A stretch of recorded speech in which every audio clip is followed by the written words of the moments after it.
Masculine feminine energies గురించి మాట్లాడబోతున్నాం. ప్రతి మనిషిలో ఉండే ఈ ఎనర్జీస్ ఇంటరాక్షన్ ఎలా ఉంటుంది? సో ఈ రెండు ప్రతి వాళ్ళలో ఉంటాయి. అది మనం ఫస్ట్ తెలుసుకోవాల్సిన విషయం.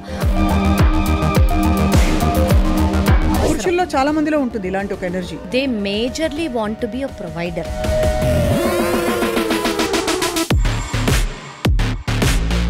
అది చెయ్యలేకపోవటమే కాకుండా the higher you go, the feminine energy chala intuitive. Correct. And it actually leads. Already they know that path is already protected intuitively by them.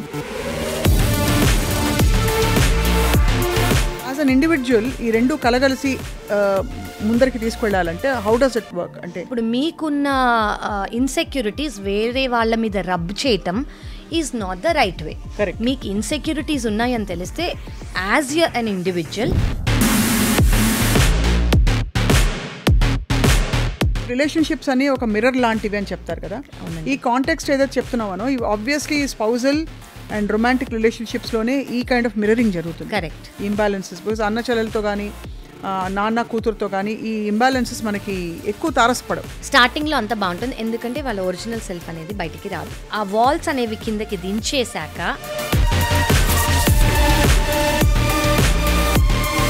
రిపీటెడ్గా దెబ్బలు తిని ఉన్న ఫీమేల్కి ఆ ఎనర్జీ ఎప్పుడు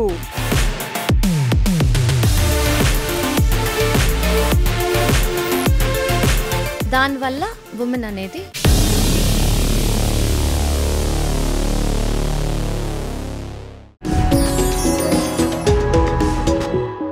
welcome to the next episode సీక్రెట్తో స్నేహం. ఇవాళ ఒక చాలా ఇంట్రెస్టింగ్ ఫ్యాసెట్ గురించి మాట్లాడబోతున్నాం.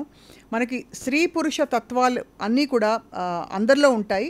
అండ్ దానికి పరాకాష్ఠ ఏంటంటే అర్ధనారీశ్వర తత్వం, అంటే పురుషుడు ప్రకృతి ఒకటే అని నిరూపించడానికి ఎన్నో కథలు కథనాలు పురాణాలు చదువుకున్నాం. సో ఇవాళ మనం మాస్కులైన్ ఫెమినిన్ ఎనర్జీస్ గురించి మాట్లాడబోతున్నాం. ప్రతి మనిషిలో ఉండే ఈ ఎనర్జీస్ ఇంటరాక్షన్ ఎలా ఉంటుంది, అలాగే let's learn more about how to balance these energies. Dr. Kavya, Pramukha hepatologist and spiritual speaker, is back with us. నమస్కారం Kavya, అండి. నమస్కారం. ఎస్. సో ఇది అందరికీ ప్రాబబ్లీ వాళ్ళ ఓన్ లాంగ్వేజెస్లో తెలిసేమో. మాస్క్యులైన్ అండ్ ఫెమినైన్ ఎనర్జీ అని అంటాము, యింగ్ అండ్ యాంగ్ ఎనర్జీ అని అంటాము, శివ శక్తి అని అంటాము, ఆపోజిట్స్ అంటాము in the form of light and dark, లేదా good and bad, in Adam and Eve, in every way. అంటే ప్రతిదీ is this masculine and feminine. అది ఫస్ట్ మనం అర్థం చేసుకోవాలి. సో యింగ్ అండ్ యాంగ్, ఈ మాస్క్యులైన్ ఫెమినైన్ అనేది బ్యాలెన్స్డ్గా ఉంటే, ఎక్స్ట్రీమ్స్గా లేకుండా ప్రతి సిట్యువేషన్లో, దెన్ లైఫ్ ఈజ్ బ్యాలెన్స్డ్ అని దాని మీనింగ్. సో బేసిక్లీ దీని మీనింగ్ ఏంటంటే, ఫెమినైన్ ఎనర్జీ అంటే ఏంటంటే care giving energy, compassionate energy, passionate energy, nurturing energy, something that is very giving. ఇప్పుడు it's a very very feminine energy.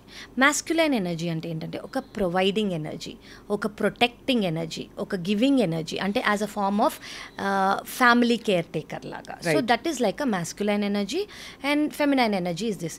So ఈ రెండు ప్రతి వాళ్ళలో ఉంటాయి. అది మనం ఫస్ట్ తెలుసుకోవాల్సిన విషయం. అందరికీ మాస్క్యులైన్ ఎనర్జీ ఉంటుంది, అందరికీ ఫెమినైన్ ఎనర్జీ ఉంటుంది.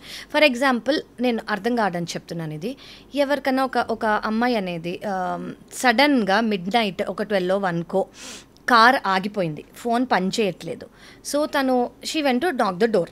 ఓకే, ఒక అతను డోర్ ఓపెన్ చేసి hey what, no I want help you అని డోర్ క్లోజ్ చేసేసారు అనుకోండి. నెక్స్ట్ డోర్కి వెళ్ళింది. అక్కడ ఒక ఆవిడ ప్లీజ్ కమ్ ఇన్, నేను మీకు ఫుడ్ పెట్టనా, ఇంత లేట్ ఒక్కదానే ఉన్నావు ఏంటమ్మా అది. సో ఇది 2 ఎక్స్ట్రీమ్స్ ఆఫ్ ఒక యాంగ్ ఎనర్జీ, అంటే ఒక మాస్క్యులైన్ ఎనర్జీ, ఒక ఫెమినైన్ ఎనర్జీ. ఈ రెండు రాంగే. ఎందుకు రాంగ్ అని చెప్తాను. ఇప్పుడు ఇంత ఫెమినైన్గా ఉన్నా, అంత నర్చింగ్గా నైట్ 2ంటికి అన్నం పెడతానంటే అది ఎందుకు రాంగ్ అంటే, అసలు వచ్చింది ఎవరో తెలియదు అన్నప్పుడు మీరు అంత ఇదిగా ఉన్నారనుకోండి, దానివల్ల హామ్ అయ్యే ఛాన్సెస్ ఉన్నాయి. Beautiful example. అవును, బ్యాలెన్స్ అనేది ఉండాలి అక్కడ, అంత ఎక్స్ట్రీమ్లో ఉండకూడదు. అదే మాస్క్యులైన్ ఎనర్జీ మనం ఎక్స్ట్రీమ్గా ఇండిఫరెంట్గా ఉన్నప్పుడు, అంత ఇండిఫరెంట్గా ఉన్నప్పుడు, గాడ్ అనేది పైకి ఉన్నప్పుడు మీకు సెన్సిటివిటీస్ అనేవి రీచ్ అవ్వవు. కరెక్ట్. సెన్సిటివిటీస్ అనేవి రీచ్ అవ్వనప్పుడు ఫస్ట్ చేసిన తప్పేంటి, ఒక అమ్మాయి అర్ధరాత్రి వచ్చినప్పుడు మీరు హెల్ప్ చేయలేకపోయారు. సెకండ్ చేసింది ఏంటి, హెల్ప్ చేయలేకపోదా మీరు డోర్ కొట్టేసి ఆమెకి వేరే అంటే అసలు లైఫ్ మీదే భయం వచ్చేలా చేశారు. సో అలాంటివి ప్రతి సిచ్యువేషన్లో జరుగుతాయి. సో అక్కడ ఫస్ట్ సిచ్యువేషన్లో అక్కడ మాస్కులైన్ డామినేట్ చేసి నర్చరింగ్ ఎనర్జీస్ బాగా తగ్గిపోయి ఇంబ్యాలెన్స్ ఉంది. కరెక్ట్. రెండో సిచ్యువేషన్లో నర్చరింగ్ ఎనర్జీ బాగా వచ్చి ప్రొటెక్టివ్ ఎనర్జీ అనే మాస్కులైన్ ఎనర్జీ పాజిటివ్గా ఏదైతే చెప్తామో అది లేకపోవడం వల్ల you may invite trouble. So ఈ రెండిట్లో ఎందుకు రాంగ్, ఇంకోటి అంటే బేసిక్లీ యాక్షన్ అవ్వలేదు, ఆమెకి ఏం కావాలో అది జరగలేదు. ఆ టైంలో తన కార్ని ఎలా బాగు చేయాలి, ఆ టైంలో తనకి ఫోన్ కనెక్ట్, అవన్నీ రెండు చోట్ల జరగలేదు. But what we have to అంటే ఇక్కడ అబ్జర్వ్ చేయాల్సింది ఏంటంటే ఏ ఎనర్జీ ఆపరేట్ చేసింది, ఏ ఎనర్జీ ఆపరేట్ చేసినందుకు ఎలాంటి బిహేవియర్ వచ్చింది. సో దానివల్ల మన లైఫ్, మనతో పాటు ఉన్న వాళ్ళ లైఫ్ కంప్లీట్గా గవర్న్ అవుతూ ఉంటుంది. ఇది మనం అర్థం చేసుకోవాల్సింది. సో ఇది ఇన్ ఎవ్రీ సిచ్యువేషన్. సో ఇలా ఎక్స్ట్రీమ్స్గా లేకుండా మనం మిడిల్ పాయింట్లో ఉన్నామనుకోండి, డోర్ ఓపెన్ చేసి కాషియస్గా ఎవరు అని ఓకే జెన్యూన్గా ఒక మనిషి నిజంగానే ఫోన్ ఆఫ్ అయిపోయి కార్ పాడైంది అని ప్రొటెక్టివ్గా తెలుసుకుంటూ ప్రొవైడర్ లాగా మాస్క్యులైన్ లాగా నేను నీకేమైనా చేయగలనా అని అడిగి ఆ టైంలో వచ్చారు కాబట్టి మీకేమైనా కావాలని అడిగామనుకోండి, దట్ ఈస్ రెండు బ్యాలెన్స్ చేసి అండ్ రెండు అవసరం ఆ టైం ఈక్వలీ అవసరం, ఆ సిచ్యువేషన్కి ఆ రెండు ఖచ్చితంగా అవసరం. అండ్ దాదాపు ప్రతి సిచ్యువేషన్కి రెండు అవసరం కదా. ప్రతి ఒక్క సిచ్యువేషన్ మన లైఫ్లో రెండు అవసరమైనవే అవుతాయి. సో మనలోనే ఆ మాస్క్యులైన్ ఎనర్జీ ఉంటుంది, మనలోనే ఆ ఫెమినైన్ ఎనర్జీ ఉంటుంది. ఏది ఆ సిచ్యువేషన్కి అవసరమో మనం అది చేస్తాం. జనరలీ ఎక్కడ ఇంబ్యాలెన్స్ వస్తుంది అంటే ఒక ఫెమినైన్ ఎనర్జీ అనేది మాస్క్యులైన్కి ఎక్కువ చేయాల్సి వచ్చింది అనుకోండి, లేదా ఒక మాస్క్యులైన్ ఎనర్జీ ఫెమినైన్గా ఎక్కువ చేయాల్సి వచ్చింది అనుకోండి, ఆ మిస్ మ్యాచ్ అయ్యి ఆ డిస్బ్యాలెన్స్ అయ్యి రిలేషన్షిప్స్లో కానివ్వండి, వర్క్ స్పేస్లో కానివ్వండి, ఎక్కడైనా ఇట్ ఈస్ కాజింగ్ డిస్హార్మనీ అనమాట. డిస్హార్మనీ అక్కడ నుంచి చాలా ఇంకా lot of toxic energies build up inside because there is no అంటే ఇప్పుడు నేను కావాలి అనుకున్నప్పుడు దొరకనప్పుడు things start piling on. So అలా ఇప్పుడు అంటే ఇది కూడా నేనే చేయాలా, ఇది కూడా నేనే అంటే చెయ్యాల్సింది ఎవరో అయినప్పుడు నేనే చేస్తున్నప్పుడు ఇది కూడా నేనే చేయాలా, ఇది కూడా నేనే చేయాలా అని ప్రతిదీ బిల్డప్ అవుతుంది. అలాగే మాస్క్యులైన్ ఎనర్జీ డామినేట్ అయ్యి ఫెమినైన్ ఎనర్జీ తక్కువ అంటే నర్చరింగ్ కానివ్వండి. ఇప్పుడు అందరికీ లవ్ అనేది, కంపాషన్ అనేది, ప్యాషనేట్ ఎమోషన్ అనేది ప్రతి ఒక్క హ్యూమన్ బీయింగ్కి అవసరం. చాలా మందిలో ఉంటుంది ఇలాంటి ఒక ఎనర్జీ. కరెక్ట్. సో వాళ్ళు కరెక్ట్గా బ్యాలెన్స్ చేశారనుకోండి, వాళ్ళు అదొక్కటే డామినేట్ చేసి ప్రొవైడర్గానో ప్రొటెక్టర్గానో వాళ్ళకి ఏదైతే అంటే పురుషుల్లో they majorly want to be a provider, they want to be a protector, they want to be a giver. Okay, అది చెయ్యలేకపోవటమే కాకుండా వాళ్ళు ఫెమినైన్గా కూడా బిహేవ్ చేయాల్సి వచ్చింది అనుకోండి. అంటే ఫెమినైన్ అంటే రిసీవింగ్ ఎండ్ లో ఉండడం, ఎక్కువ నర్చరింగ్గా ఉండడం, అంటే వాళ్ళ మాస్క్యులైన్ డామినెంట్లో వాళ్ళు లేనట్టు అంటే వాళ్ళ పర్సనాలిటీ వాళ్ళు కరెక్ట్ యాంగిల్లో అలైన్మెంట్లో లేనట్టు. ఈ అలైన్మెంట్లో లేనందుకు they fall into any consequences. అలాగే ఉమెన్ కూడా. ఇప్పుడు మీరు వరల్డ్లీ టర్మ్స్లో చెప్పారు నర్చరింగ్, కంపాషన్, అమ్మాయి రావడం అనే ఎగ్జాంపుల్తో. But the higher expressions of the same energies, ఉదాహరణకి the higher you go the feminine energy చాలా intuitive. Correct. And it actually leads your అంటే పాత్ బేసిక్లీ ముందు ఏం జరుగుతుందో ఆల్రెడీ తెలుసు. అంటే కేర్ గివర్ లాగా already they know that path is already protected intuitively by the mother అనుకోవచ్చు, feminine energy అనుకోవచ్చు, whatever in your term. Correct, very true. So అలాగా masculine energy and feminine energy balance చేసుకునే క్రమంలో రిలేషన్షిప్స్లో మీరు చెప్పారు అంటే imbalance. But as an individual ఈ రెండు కలగలిసి ముందరికి తీసుకెళ్ళాలంటే హౌ డస్ ఇట్ వర్క్? అంటే ఇప్పుడు రెండు అనేవి ఇద్దరికీ ఉంటాయండి. మనం ఫెమినైన్ ఎనర్జీ కూడా ఉంటుంది, మాస్కులైన్ ఎనర్జీ కూడా ఉంటుంది. ఇప్పుడు ఉమెన్ ఫెమినైన్ ఎనర్జీగా గివర్ లాగానే ఉండాలి అంటే షీ షుడ్ ఈ స్పేస్లో తను కరెక్ట్గా ఉండగలగాలంటే తనకు ఆ కరెక్ట్ పార్ట్నర్ రావాలి. కరెక్ట్ పార్ట్నర్ అంటే తను ఎలా ఉంటుందో అదే స్పేస్లో తను సేఫ్గా తనలాగే ఉండగలిగే స్పేస్ ఈ మాస్కులైన్ ఎనర్జీ ప్రొవైడ్ చేయగలగాలి. రైట్. అలాగే ఒక మాస్కులైన్ ఎనర్జీ వచ్చినప్పుడు ఈ ఉమెన్ ఎవరైతే ఉంటారో వాళ్ళని మాస్క్యులైన్గా ఉండనిచ్చి వాళ్ళ మాస్క్యులైన్ ఎనర్జీని ప్రొటెక్ట్ చేయగలగాలి. సో అప్పుడే మనకి హార్మోనీ అనేది తెలుస్తుంది. చాలా బ్యూటిఫుల్గా చెప్పారు ఈ హార్మోనీ గురించి. కానీ సిచ్యువేషన్స్ మారిపోతాయి చాలాసార్లు. కరెక్ట్. ఆ మారిపోయినప్పుడు ఛాలెంజ్ వచ్చి ఒక పార్ట్నర్ తాలూకు suppose they have to become the provider ఇంట్లో కరెక్ట్ లేదు అలాంటి పరిస్థితులు వచ్చాయనుకోండి, అవతల వ్యక్తిని ఎలా హెల్ప్ చేయాలో తెలియని ఒక హెల్ప్లెస్నెస్లో వాళ్ళ మాస్కులిన్ ఎనర్జీస్ ఎక్స్ప్రెస్ చేయలేక ఒక మహిళ ఉద్యోగానికి వెళ్ళి బయటికి వెళ్ళి వాళ్ళకు ఉద్యోగం లేని పరిస్థితులు చూస్తాం. ఆ అగ్రెషన్ వాళ్ళు ఎలా డైవర్ట్ చేయాలో తెలియక చాలాసార్లు అది అక్షింతలుగా ఆపోజిట్ పార్ట్నర్కి కోపంగా, ఇంకా ఒక డిసప్రూవల్గా, ఒక పుట్టింగ్ డౌన్గా, అబ్యూస్గా పరిణమిస్తుంది. కరెక్ట్. సో దాన్ని how do you fix it? Because most of the abuse probably దీని వల్లే వస్తుంది. ఎందుకంటే అక్కడ మాస్క్యులైన్కి కూడా ఆయన ప్రొవైడ్ చేద్దాం అనుకుంటున్నారు, కానీ ప్రొవైడ్ చేయలేకపోతున్నారు. ఆ హెల్ప్లెస్నెస్ వల్ల నేనే ఇది ప్రొవైడ్ చేద్దాం అనుకుంటున్నా, నేనే ఇది గివ్ చేద్దామని, నేను నిన్ను సేఫ్ ప్లేస్లో పెడదాం అనుకుంటున్నా, కానీ నేను ఇది చెయ్యలేకపోతున్నానన్న హెల్ప్లెస్నెస్ కొంతమందికి ఇది తెలుస్తుంది, కొంతమందికి ఇది తెలీదు. తెలిసిన వాళ్ళు ఓకే అని కామ్గా ఉండొచ్చు. వాళ్ళు ఏం చేయాలి నెక్స్ట్, ఈ సిచ్యువేషన్ నుంచి బయటికి రావడానికి ఏం చేయాలి అనేది గైడెన్స్ ద్వారానో లేదా వాళ్ళే పరిశోధించి వాళ్ళే బయటకు వస్తారు ఆ సిచ్యువేషన్. కొంతమందికి ఈ సిచ్యువేషన్లో ఉన్నారని కూడా తెలియకుండా వాళ్ళే సుపీరియర్గా ఆ డామినెంట్ ఎనర్జీని పైకి పెట్టుకోవడానికి ఆపోజిట్ పర్సన్ని హెల్ప్లెస్గా ఫీల్ చేస్తారు. అంటే వాళ్ళకున్న ఎమోషన్ని ఆపోజిట్ పర్సన్ని హెల్ప్లెస్గా ఫీల్ చేసి they feel secure in it. అది మంచిదా కాదా ఫస్ట్ పాయింట్. సెకండ్ పాయింట్ ఏంటంటే మనం దీన్ని అర్థం చేసుకోవాలా, అర్థం చేసుకోవద్దా. సో ఫస్ట్ ఆఫ్ ఆల్ మంచిదా కాదా అంటే ఇట్స్ నాట్ కరెక్ట్ అండి. అంటే ఇప్పుడు మీకున్న ఇన్సెక్యూరిటీస్ వేరే వాళ్ళ మీద రబ్ చేయటం is not the right way. మీకు ఇన్సెక్యూరిటీస్ ఉన్నాయని తెలిస్తే as an individual, please work on them. Okay, it is your duty to work on your insecurities, irrespective మీరు రిలేషన్షిప్లో ఉన్నారని మీరు వర్క్ చేయకుండా ఇండివిజువల్గా ఉండుంటే చేసేవా అలా ఏం లేదు. ఎక్కడున్నా మీ ఇన్సెక్యూరిటీస్ మీద మీరు వర్క్ చేసుకోవటం చాలా ఇంపార్టెంట్.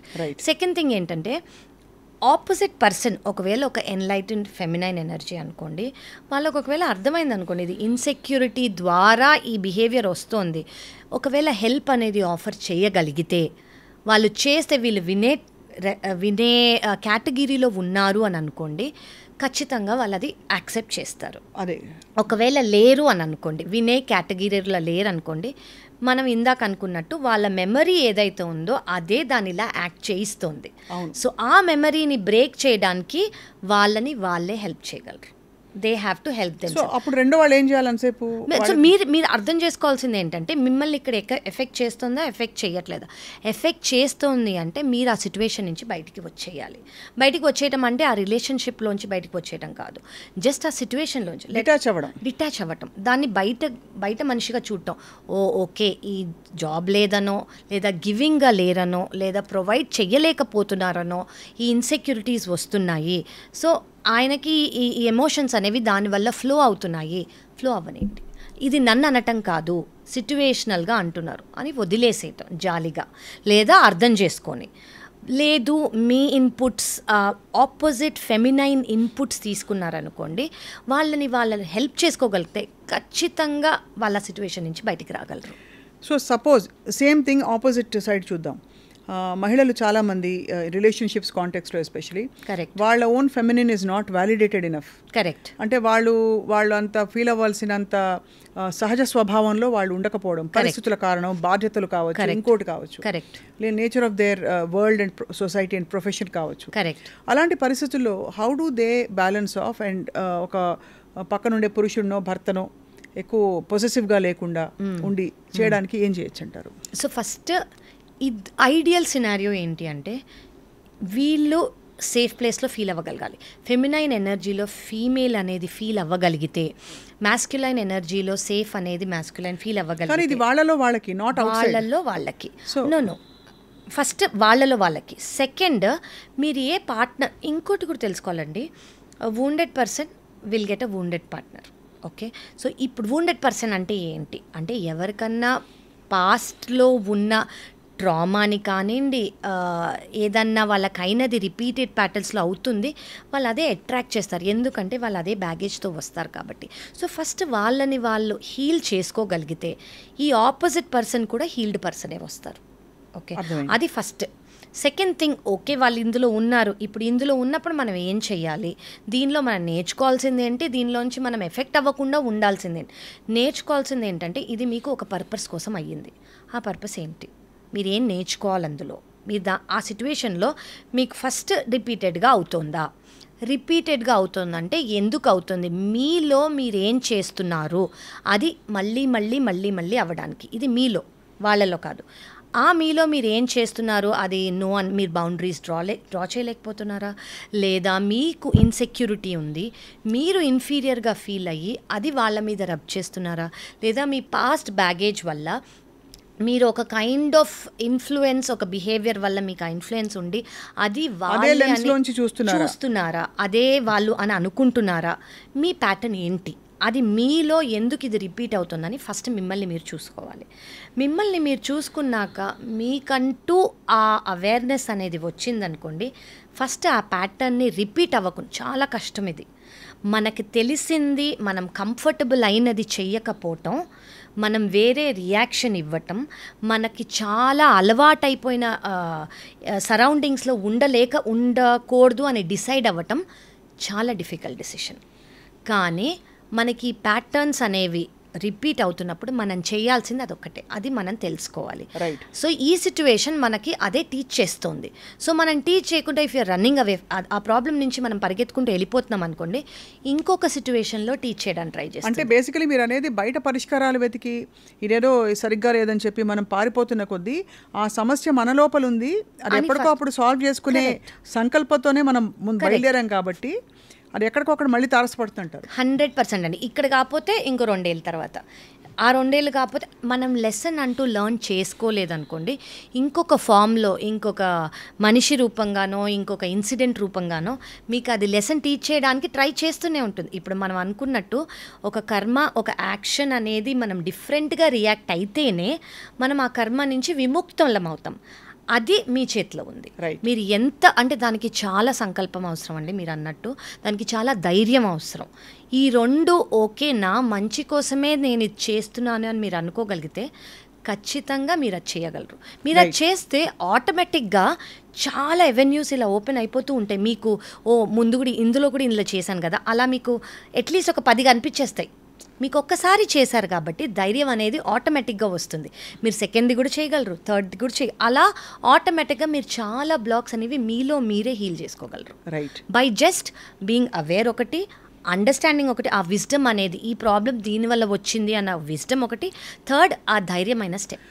దీనికి ఆల్మోస్ట్ గ్రహించాల్సిన విషయం, ఫండమెంటల్ విషయం ఏంటంటే everything is within us. Correct. So all the imbalances are within us, బయటకు అది ప్రొజెక్ట్ అవుతుంది. అంతే అంతే. అండ్ అలాగా అంటే అందుకే మనలోనే ప్రపంచం ఉంది, మన బయట ఉందని. అంతే. అలాగాని ఆబ్వియస్లీ ఇక్కడ ఒక హెచ్చరిక ఏంటంటే మీ తరఫున కూడా I'm just taking the Liberty, ఎక్కడైనా మీరు అన్సేఫ్ సరౌండింగ్స్లో కనుక ఉంటే దయచేసి ప్రాక్టికల్గా ప్లీజ్ గో గెట్ హెల్ప్. ఇప్పుడు అన్సేఫ్ 100 అంటే అన్సేఫ్ గురించి అసలు మనం మాట్లాడట్లేదండి. మీ గురించి మీరు ఏదన్నా ప్యాటర్న్స్ రిపీట్ అవుతున్నాయి అంటే మీరు ఎలాంటి స్టెప్స్ తీసుకోవాలి. కానీ మీరున్న సిచ్యువేషన్స్ కానివ్వండి, మీరున్న రిలేషన్షిప్స్ కానివ్వండి, మీరున్న ఇన్సిడెంట్స్ కానివ్వండి, దే ఆర్ అబ్యూజివ్ అనుకోండి, దే ఆర్ ఎక్స్ట్రీమ్లీ అన్సేఫ్ అనుకోండి, they are not good for you అంటే అది టాక్సిక్ అని మనకు అర్థమైపోతుంది. Please walk away from that. And also and in fact ఆ యాక్షన్ తీసుకునే చర్య కూడా it comes from the masculine within us. Correct, exactly. మన లోపల ఉండే మన ప్రొటెక్టివ్ ఇన్స్టింక్ట్ ఏదో చెప్తుంది. కరెక్ట్. దాన్ని మనం నర్చర్ చేసి అది సరైన ప్లేస్ లో ఉంటే అది కరెక్ట్ గా ప్రొటెక్ట్ చేసి గైడ్ కూడా చేస్తుంది. అండ్ ఇది బోత్ లోపల ఉండే మన మాస్కులైన్ మన ఫెమినైన్ కూడా చాలా they will work in tandem. Correct అండి, ఎగ్జాక్ట్లీ. సో ఇప్పుడు రిలేషన్షిప్స్ అని ఒక మిర్రర్ లాంటివి అని చెప్తారు కదా. ఈ కాంటెక్స్ట్ ఏదైతే చెప్తున్నామనో ఇవి ఆబ్వియస్లీ స్పౌజల్ అండ్ రొమాంటిక్ రిలేషన్షిప్స్లోనే ఈ కైండ్ ఆఫ్ మిర్రరింగ్ జరుగుతుంది. కరెక్ట్. ఇంబ్యాలెన్సెస్ బికాస్ అన్న చెల్లెలతో కానీ నాన్న కూతురుతో కానీ ఈ ఇంబ్యాలెన్సెస్ మనకి ఎక్కువ తారసపడవు. Is it right? Correct. It is ఇంకోటి కూడా అండి, బికాజ్ రొమాంటిక్ రిలేషన్షిప్స్ కానివ్వండి, స్పౌజల్ రిలేషన్షిప్స్లో ఆ క్లోజ్నెస్ కానివ్వండి, ఇంటిమసీ కానివ్వండి కొంచెం ఎక్కువ. రైట్. ఓకే. మన చైల్డ్హుడ్లో మన పేరెంట్స్, బ్రదర్స్, క్లోజ్ ఫ్రెండ్స్ వాళ్ళతో కూడా రిలేషన్షిప్ చాలా స్ట్రాంగ్గా క్లోజ్గా ఉంటుంది. కానివ్వండి ఇంటిమసీ లెవెల్స్ అనేది రొమాంటిక్ పార్ట్నర్ లేదా స్పౌస్ లేదా ఆపోజిట్ పార్ట్నర్తోనే ఉంటుంది. రెండోది ట్రిగరింగ్ అంటూ ఉండదు. అన్నతో కానీ లేకపోతే నాన్నతో కానీ, ఒక మదర్తో కానీ, ఒక బ్రదర్తో కానీ, ఒక వెరీ క్లోజ్ అక్వైంటెన్స్తో, ఫ్రెండ్తో కానీ, బెస్ట్ ఫ్రెండ్తో కానీ ఆ ట్రిగరింగ్ పాయింట్ అనేది ఉండదు. ఇంకోటి దీనికి రీజన్ ఏంటంటే మనం వాళ్ళని వాళ్ళలాగా మనం యాక్సెప్ట్ చేసేసాం. ఇవి ఓన్లీ క్వశ్చన్ చేసేదంతా ఓన్లీ స్పౌజల్ రిలేషన్షిప్లో మనం వాళ్ళని ఆల్రెడీ ఒక 10 ఏళ్ళగానో 20 ఏళ్ళగానో 30 ఏళ్ళగానో వాళ్ళని వాళ్ళలా చూసాం. ఆల్రెడీ మనం ఈ రియాక్షన్కి వాళ్ళకి ఆ రియాక్షన్ వస్తుందని మనకు తెలుసు. అది మీ మదర్ కానివ్వండి, ఫాదర్ కానివ్వండి, బ్రదర్ కానివ్వండి, ఒక బెస్ట్ ఫ్రెండ్, ఒక 20-30 ఇయర్స్గా ఉన్న బెస్ట్ ఫ్రెండ్ కానివ్వండి. ఒక న్యూ రిలేషన్షిప్లో అందుకే ఎక్కువ గొడవలు అవుతాయనో ఏదో అంటారు. ఎందుకు అంటే స్టార్టింగ్లో అంత బాగుంటుంది, ఎందుకంటే వాళ్ళ ఒరిజినల్ సెల్ఫ్ అనేది బయటికి రాదు. ఓకే, ఎవ్రీవన్ అందరూ చాలా హ్యాపీగా ఉందామని ఎవరైనా అనుకుంటారు. కానీ ఆ వాల్స్ అనేవి కిందకి దించేశాక ఎవరిది ఓన్ ప్రొజెక్టరీ వాళ్ళది బయటికి వస్తుంది. ఆ బయటికి వచ్చినప్పుడు మనకి ఆ కొత్త న్యూ బిహేవియర్ అవేర్గా మనం లేము కాబట్టి, మనం ప్రిపేర్డ్గా లేము కాబట్టి, బేసిక్గా మనకు ఆ ప్యాటర్న్ తెలీదు, వాళ్ళు అలా ఉంటారు అన్న మైండ్ మనకి లేదు కాబట్టి మనం ట్రిగర్ అవుతాం. మనం ట్రిగర్ అయినందుకు వాళ్ళ దగ్గర కొత్త రియాక్షన్, అది మన దగ్గర కొత్త reaction. So this is a spiral. So మీరు ఇందాక అన్నట్టు ఈ రిలేషన్షిప్స్లో కానివ్వండి, ఏదన్నా అలార్మింగ్ రెడ్ ఫ్లాగ్స్ అంటాం మనం, ఈ రెడ్ ఫ్లాగ్స్ ఉంటే ఖచ్చితంగా వాటి నుంచి దూరంగా ఉండాలి. అక్కడ మళ్ళీ మన లోపల ఉండే మాస్కులైన్ అలర్ట్ చేసేసుకోవాలి. ఆటోమేటిక్గా అలర్ట్ అయిపోతుంది. అలర్ట్ పోనీలే అని ఏం ఉండట్లే, ఆ మాత్రం ఉండదా అని సరిపెట్టుకోవడం అనేది, అంటే డేంజరస్. మీరు అన్నట్టు సరిపెట్టుకోకూడదు. డేంజర్ అంటే it is just some emotional mismatch అని అనుకోండి. We can try to match. Okay, చెప్పో, అర్థం చేయించో, ఇన్సిడెంట్స్ ద్వారానో వాళ్ళు ఖచ్చితంగా అర్థం చేసుకునే అవకాశం ఉంది. కానీ ఇది ఎండేంజరింగ్ అనుకోండి, ఇది లైఫ్కి ప్రమాదం అనుకోండి, దీనివల్ల మీకు చాలా పెద్ద ట్రామా వస్తుంది అనుకోండి, please move away from that. That's a brilliant and a very beautiful way of putting. అంటే how to balance and how to make the right decision తెలియదు కదా చాలా మందికి. కరెక్ట్ అండి. So on a closing note, ఈ అవేర్నెస్కి రావడం చాలా ఇంపార్టెంట్. మనకి what are some ways in which suppose ఒక insufficient oka male is not able to be in his true complete masculine energy because of various reasons, circumstances kavachu, how best can he come to his natural state? అంటే what will make him come అంటారా? అలాగే what will make him come. అలాగే a man who is not even aware of his own feminine energies and is blocked completely, అది కూడా చాలా పెద్ద సమస్య. 100%. ఎందుకంటే నర్చరింగ్ అండ్ కంపాషన్, ఒక హోల్ హ్యూమన్ బీయింగ్ అంటే ఈ రెండు బ్యాలెన్స్ అయిన ఆస్పెక్ట్స్ బ్యాలెన్స్ అయిన హ్యూమన్ బీయింగ్ అని మనం విన్నాం, చదివాం. కరెక్ట్. సో ఇది ఎలా ఉంటుందంటే, how does a male behave when he is a whole human being, how does a female behave? So when a male అంటే ఆయన masculine energies ఫీల్ కానప్పుడు, ఆయనలో ఆయన feminine energies బ్యాలెన్స్ లేనప్పుడు బేసిక్లీ ఆయన హోప్లెస్ సిచ్యువేషన్లో ఉంటారు. ఓకే, హోప్లెస్ సిచ్యువేషన్ అంటే వాళ్ళకి ఫస్ట్ ఆఫ్ ఆల్ అది హోప్లెస్ అని వాళ్ళకి తెలియనప్పుడు వాళ్ళు ప్రతిదీ హోప్ లేదు అని అనుకొని, ఇదే లాస్ట్ ఫైట్, మనం ఖచ్చితంగా ఫైట్ చేయాల్సిందే, అట్లీస్ట్ ఈ ఫైట్లో విన్ అవుదాం అని అనుకుంటారు వాళ్ళు. ఓకే, సో వాళ్ళు చేసేదంతా ట్రిగరింగే. సో ట్రిగర్ చేస్తూ అట్లీస్ట్ ఇందులో అయినా మనం విన్ అవ్వచ్చు అని అనుకుంటారు. ఇది very very very very unconscious behaviour. కావాలని చెయ్యరు. అట్లీస్ట్ ఒక 70-80% మంది కావాలని, అన్లెస్ ఒక సైకాట్రిస్ట్ ఇల్నెస్ ఉన్న వాళ్ళు కానివ్వండి, వాళ్ళకి అంటే they really don't know what they are doing, అదొకటి. సెకండ్ థింగ్ ఏంటంటే, ఎంతోమంది అవేర్గా లేరు కాబట్టి వాళ్ళ పాస్ట్ కాన్సిక్వెన్సెస్ ఇవి, లేదా వాళ్ళు ఫీడ్ అయినవి ఇవి, లేదా వాళ్ళు బిలీవ్ చేస్తున్నవి ఇవి అని వాళ్ళు కాన్షియస్గా అవేర్ లేరు కాబట్టి వాళ్ళు అన్కాన్షియస్గా ఇచ్చే ట్రిగర్స్ ఇవి. ఎందుకంటే ఎక్కడో అక్కడ ఇలా చేస్తే ఓకే తను ఇంకా నేను కావాలి అని అనుకుంటోంది అని వాళ్ళు ఫీల్ అవ్వాలి. ఓకే, దానికోసం వాళ్ళు ఈ ట్రిగర్స్ చేస్తారు. సో కావాలని పొసెసివ్గా చేయటం కానివ్వండి, కావాలని అవమానించటం కానీ, అనుమానించటం కానీ, ఇలాంటివన్నీ ఎందుకు చేస్తారంటే వాళ్ళు అన్షూర్గా ఉన్నారు, లోపల వాళ్ళు అన్షూర్గా ఉండి, ఈ సిచ్యువేషన్లో అయినా మనం సిచ్యువేషన్ని గ్రిప్ తెచ్చుకుందాం లైఫ్లో అని వాళ్ళకు ఒక సిచ్యువేషన్ మీద కంట్రోల్ రావడానికి. ఎందుకు అంటే వాళ్ళు మిగతా ఏరియాస్లో ఇన్సెక్యూర్ ఉన్నారు కాబట్టి, ఏదో ఒక ఏరియాలో అంటే వాళ్ళకు ఆపోజిట్ పార్ట్నర్ ఇలా రియాక్ట్ అవుతారని ఖచ్చితంగా తెలుసు కాబట్టి, ఆ రియాక్షన్ ఖచ్చితంగా వస్తుందని తెలుసు కాబట్టి, ఈ ఏరియాలో నేను ఖచ్చితంగా ఎంపవర్ అవుతానని తెలుసు కాబట్టి వాళ్ళు చేస్తారు. సో రీఅష్యూరెన్స్ వాళ్ళకి ఓకే అమ్మయ్య, ఓకే ఈ ఏరియా బాగానే ఉంది నాకు, సో ఇది బాగానే ఉంది కాబట్టి వాళ్ళు ఇదే మళ్ళీ మళ్ళీ మళ్ళీ మళ్ళీ చేస్తూ ఉంటారు. సో ఏం చేయాలి అప్పుడు? సో ఇది ఫస్ట్ ఆఫ్ ఆల్ వాళ్ళు అది అవేర్ అవ్వాలి. వాళ్ళు ఎలా అవేర్ అవ్వారంటే, వాళ్ళు కొంతమంది జెన్యూన్గా అలా సిట్యువేషన్ అయినప్పుడు ఫీల్ అవుతారు. ఒక మ్యాన్, ఓ ఇలా నేను చేశానే, ఇలా నేను చెయ్యకపోవాల్సిందే, అయ్యా నేను ఈ మాట అనకపోవాల్సింది, అయ్యో నేను ఊరికే రియాక్ట్ అయ్యాను, అయ్యో నేను అవమానించాను, నేను సపోర్ట్ చేయాల్సింది, ప్రేజ్ చేయాల్సిన టైంలో, అప్లాడ్ ఇవ్వాల్సిన టైంలో నేను ఇలా చేశాను అని ఖచ్చితంగా వాళ్ళకి వస్తుంది. అదే థాట్ పర్సిస్టెంట్గా ఉంచుకొని వాళ్ళకి ఈ బిహేవియర్ మళ్ళీ వస్తోంది ప్యాటర్న్డ్గా అని తెలిసినప్పుడు ఈ థాట్ డామినేట్ చేసుకొని వాళ్ళని ఆపుకోవాలి. అది చాలా అవేర్నెస్, చాలా అవేర్నెస్ కావాలి. ఆయనే ఉంటే అదేదో సాగుతున్నట్టు అంత అవేర్నెస్ ఉంటే అసలు ఇవన్నీ జరగవు. ఇప్పుడు మనం ఇవన్నీ చెప్పేది ఏంటంటే ఇలా అవుతూ ఉంటాయి, ఖచ్చితంగా మీరు ఒక్కసారి అవేర్ అవ్వండి.